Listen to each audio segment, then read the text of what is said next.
lakh investment became 19,78,900 rupees in a matter of just 5 years. Amazing కదా. ఇంత భారీ returns deliver చేసిన stock ఏంటా అనుకుంటున్నారా? It was neither an IT company Nar a bank. 5 years back ఈ company గురించి చాలా కొద్ది మందికి మాత్రమే తెలుసు. అసలు ఆ కంపెనీ ఏంటి, టర్న్ అరౌండ్ ఎలా జరిగింది చూద్దామా?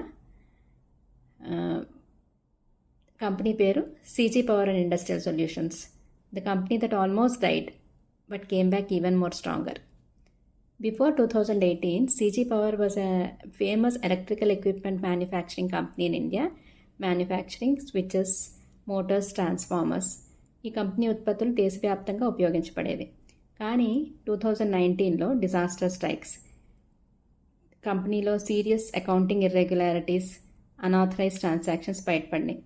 ఇన్వెస్టిగేషన్స్ జరిగినాయి. Lenders lost confidence in the company and the company entered severe crisis. Fraud allegations, government crisis, debts.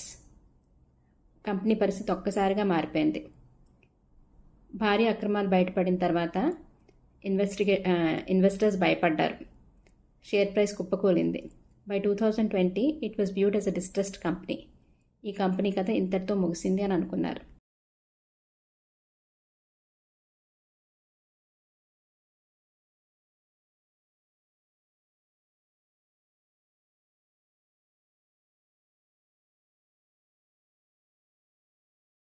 Murugappa group tube investments ద్వారా సీజీ పవర్ని ఎక్వైర్ చేసింది. This was the turning point. అందరూ ప్రమాదం చూస్తే మురుగప్ప గ్రూపు సీజీ పవర్లో ఆపర్చునిటీ చూసింది. ఇప్పుడు new management it focused on cleaning up accounts, settling creditors, restoring trust and improving operations and profitability.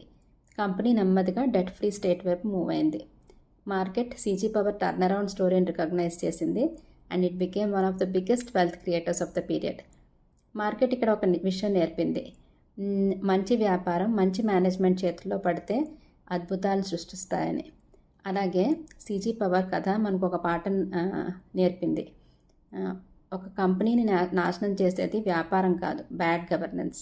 అలాగే రివైవ్ చేసేది మంచి మేనేజ్మెంట్. ప్రశ్న: తదుపరి సీజీ పవర్ని ఎలా గుర్తించాలి? గ్రేట్ టర్న్ అరౌండ్ స్టోరీస్ సాధారణంగా 3 సంకేతాలతో ప్రారంభమవుతాయి. అందులో మొదటిది నమ్మకమైన మరియు విశ్వసనీయమైన మేనేజ్మెంట్ రావడం. ఎందుకంటే చాలా వ్యాపారాలను కాపాడేది డబ్బు కాదు, నాయకత్వం. రెండవది బిజినెస్ గ్రాడ్యువల్గా ఇంప్రూవ్ అవడం, increase in sales, increase in profits and debt reduction. మూడవది మార్కెట్ ఇంకా పూర్తిగా నమ్మకపోవడం. ఎందుకంటే వెల్త్ క్రియేషన్ బిగినింగ్లో కనపడదు, తర్వాత మాత్రమే కనపడుతుంది. చాలామంది మల్టీ బ్యాగర్స్ కోసం వెతుకుతూ ఉంటారు. కానీ గొప్ప సంపదను సృష్టించేది నష్టాల్లో ఉన్న కంపెనీ తిరిగి నిలబడగలదా అనే ప్రశ్నకు సమాధానం కనుగొనడం. టర్న్ అరౌండ్ ఇన్వెస్టింగ్ అంటే పడిపోయిన చీప్గా ఉన్న షేర్ను కొనడం కాదు, మారుతున్న వ్యాపారాన్ని కొనుగోలు చేయడం. మార్కెట్ గతాన్ని కొనదు, భవిష్యత్తును కొంటుంది.